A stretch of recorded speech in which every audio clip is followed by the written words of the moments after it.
দেশে যে পরিমাণ গরম পড়ছে তাই ভাবছিলাম ইস যদি আমাদের দেশেও তুষারপাত হতো কি মজাটাই না হতো। দেশে তুষারপাত হয় না তো কি হয়েছে, আমরা এমন একটা জায়গায় গিয়েছিলাম সেখানে কৃত্রিমভাবে তুষারপাতের ফিল পেয়েছি। তো চলুন দেখে না যাক কোথায় গিয়ে তুষারপাতের সাথে ভিন্ন ধর্মী কিছু আয়োজন দেখলাম। Hello everyone, welcome to মিশুস box. চলে এসেছি দেশের ভেতর কৃত্রিমভাবে তুষারপাতের ভালো আর খারাপ দুটো অভিজ্ঞতা শেয়ার করতে।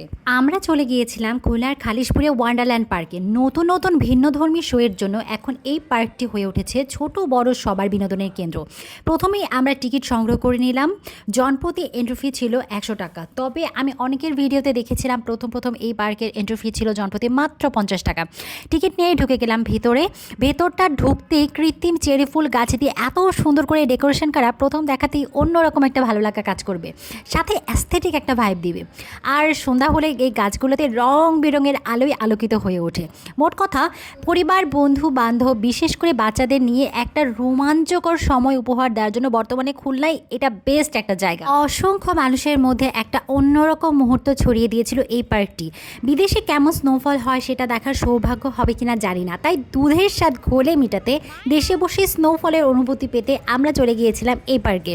এখানে এত বেশি মানুষ ছিল যে মনে হচ্ছিল খুলনার বেশিরভাগ মানুষ চলে এসেছিল এই পার্কে ভিন্ন ধর্মী সব আয়োজন উপভোগ করতে।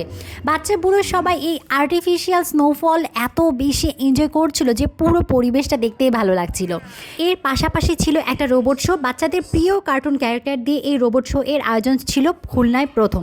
এইসব আয়োজন ছাড়াও তাদের পার্কে রয়েছে অনেক রোমাঞ্চকর রাইড। যে কোনো বয়সের মানুষ শো কিংবা রাইডগুলো কিন্তু অনেক এনজয় করতে পারবে অনায়াসেই। এবার আসি কিছু খারাপ দিক নিয়ে। এই স্নোফল মূলত সাবান জাতীয় ফেনা দিয়ে তৈরি, আর যন্ত্র দিয়ে ফেনাগুলো চারিদিকে ছড়িয়ে যাচ্ছিল। যন্ত্রের আশেপাশে যারা ছিল তাদের চোখ মুখ কাপড় পুরো ফেনা হয়ে গিয়েছিল, আর সেগুলো পরিষ্কার করতে বেশ বেগ পেতে হয়েছিল। অন্যদিকে যারা এই যন্ত্রে দূরে ছিল তারা কিন্তু এই কৃত্রিম স্নোফলটি বেশ এনজয় করেছে। আর রোবট শোটা আহামরি কিছু না, কিন্তু এটা দেখার জন্য এত মানুষের ভিড় ছিল যে শেষমেশ আমি সেখান থেকে চলে আসতে বাধ্য হয়েছিলাম। আসলে এই দেশে মানুষ অনেক, কিন্তু বিনোদন কেন্দ্র স্বল্প।